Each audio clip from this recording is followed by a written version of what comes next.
出了整身衣服都湿了，等于胸闷睡不着。我说这次完蛋了，才查到我3个主管都堵塞。朱末期心力衰竭的死亡率在1年内高达50%。要是体重相差太多就不可以心脏移植。你不可以把一个很大的心脏放进一个很小的身体，也不可以放一个太小的心脏在太大的身体了。每3个月，林佑明就要前往国家心脏中心复诊。他是新加坡等待心脏移植时间最长的患者。支撑他生命的是已陪伴9年的 LVAD 左心室辅助器，俗称人工心脏。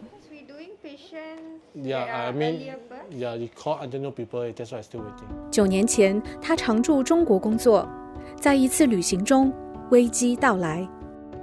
去了河南，突然间有开车的时候有胸闷，出了整身衣服都湿了，等于胸闷睡不着。我说这次完蛋了，才查到我3个主管都堵塞，而且不是堵在直线，都堵在歪线。做外界的时候，他们没有办法做这个不论，什么没有，人都没办法。等他就找他的师傅，在救护车跟我转医院去做的时候，我那边大概浪费了1天，所以幸亏他是个救我命啊，是说可是已经心衰了。等他就插一个管去我心脏，有一个心脏起搏器。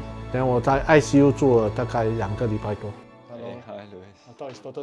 佑明对新加坡的医疗系统更有信心，因此出院后选择回国就医。他在国家心脏中心被确诊为末期心力衰竭，心脏已无力向全身泵血。朱末期心力衰竭的死亡率在1年内高达50%。那么在这样的情况下，通常药物都无法控制这个病，而他们需要心脏移植或者是人造心脏来治疗。我们每年做那10宗LVAD， 然后心脏移植只有4个，所以我们现在有17个病人在等待心脏移植，因为新加坡可以健全的心脏很有限了，所以很多病人都在等着心脏移植了。心脏移植机会渺茫，佑明为了活下去，只能选择植入人工心脏。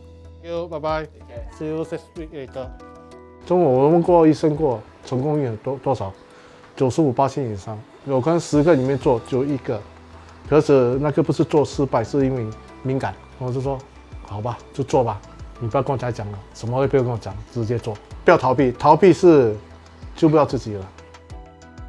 LVAD 其实就是一个人造心脏来的啦，它会代替那个心脏的功能。这个 LVAD 我们会在心脏的左边开一个洞，把这个东西装在里面，它的血会从这边抽出来，然后这条就接到这边去，让那个血从这边通过那个 LVAD， 然后放回去那个大动脉，从这条大动脉就会把那个血输送到全身了。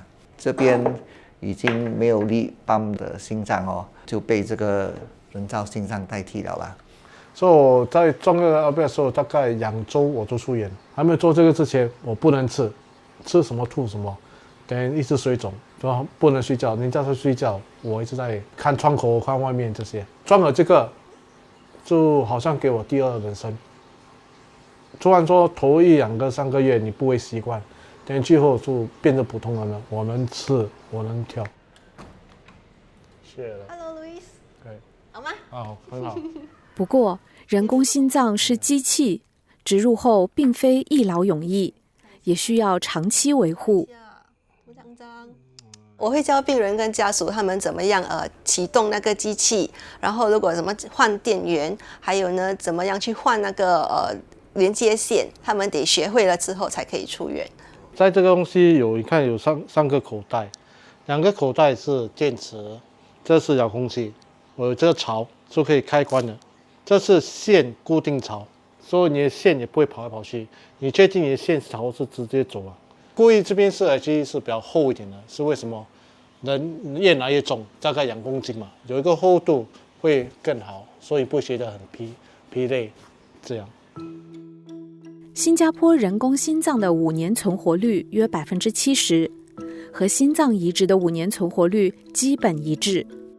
心脏移植的好处就是说，它手术完之后，其他的并发症没有 LVAD 来得多，就是说，没有像 LVAD 会有机器故障的原因，或者是有那个流血的状况，所以感染的状况也会比较少，所以心脏移植病患者他们的生活素质方面会比较好。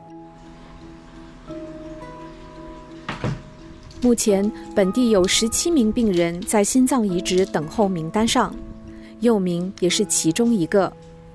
为什么等不到呢？因为那个血型和体重一定要配合，要是体重相差太多就不可以心脏移植。你不可以把一个很大的心脏放进一个很小的身体，也不可以放一个太小的心脏在太大的身体了。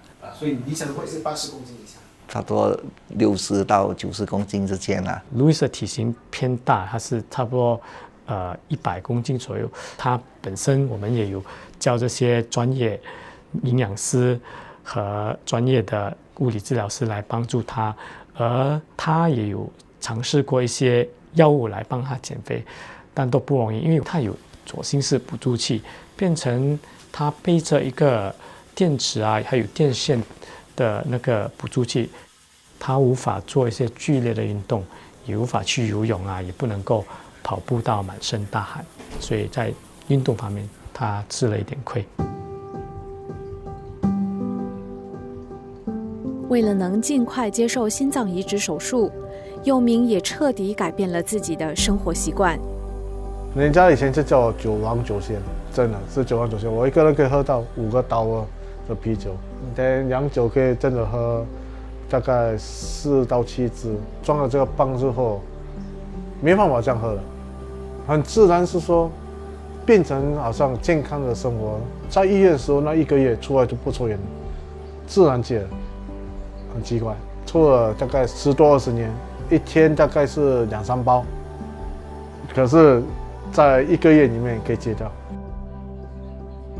去年，佑明再一次手术，装上了电池续航更久的新一代人工心脏。但医生坦言，这样的开胸手术每做一次，就会增加下一次手术的风险。我们每开一支刀都会比较困难啦，因为里面很多一些疤痕，那些疤痕都会造成流血的、出血的状况，所以每开一次刀的风险可能就会增加一点点。因为第2次我在开刀的伤口和在复原的时候有一个差别，有一个洞，所以它不干，所以不可以复，所以我一直做大个棒，一个棒给它吸干，给它复原。然后有的话可以开第3次，就是说这3个我希望是换心脏。9年的等待，佑明从未让生活停摆。他重返职场，考取专业文凭和机械工程学位，也和一直陪在他身边的女友结了婚。他跟着我的时候是大概20岁，等我发病的时候35，他大概21、22岁。我给他一笔钱，我说你走吧，他也不要，他要跑回来。我没有存这种东西。我跟他讲不，有一天我走了，这些都是你的。虽然是说要有孩子，怎么样有一天真的我不幸的话，还有一个小孩会陪着他。